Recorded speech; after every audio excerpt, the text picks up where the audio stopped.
Coronavirus has officially been declared a pandemic. As the world rushes to contain the virus, there are some simple steps you can take to reduce yours and your family's risk of infection. It turns out, a common Indian cultural practice can be a powerful protection against infection.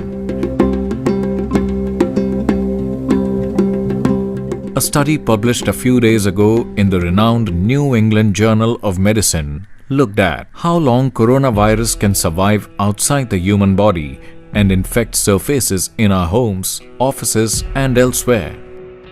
It found that virus could survive up to 3 days on stainless steel and plastic and up to 1 day on cardboard. But what was truly amazing was that the virus was unable to survive for even 4 hours on copper surfaces. This is not the first study to find that copper is very effective in destroying virus and bacteria. A clinical trial in hospitals in the United States found that using copper surfaces in intensive care units kills 97% of bacteria and reduces the risk of infection by 40%. Copper surfaces have always been an integral part of Indian culture.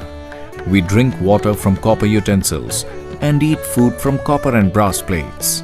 Besides the powerful purificatory benefits, using copper utensils is also supportive in many other ways.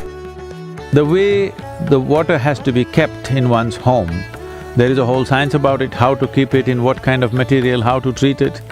Nobody drinks water traditionally in the East without first bowing down to it, because how the water behaves depends on how you treat it. The volume of memory and intelligence that the water carries, and every molecule of water and every body of water is very individual, and how it behaves within you is very different. Everything may be just H2O, but it does not behave the same way.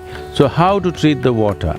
There are various scientific processes, we call this as the Bhuta Shuddhi practices. It's an enormous science for people to learn and grasp, but to put it very simply, overnight or about 6 hours you keep it in a copper vessel and then drink it, you will see the water will feel very different, and various small ailments that people have can be just healed simply by keeping the water in an appropriate space.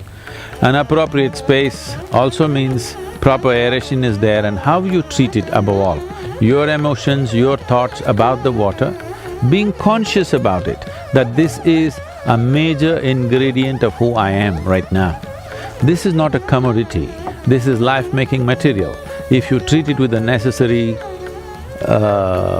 reverence, for lack of vocabulary I'm saying reverence, or love towards water, or a feeling of joy towards water, you will see water will behave very differently within you just by changing the water that they drink and how they drink. I have seen many people walking out of chronic ailments just by doing that.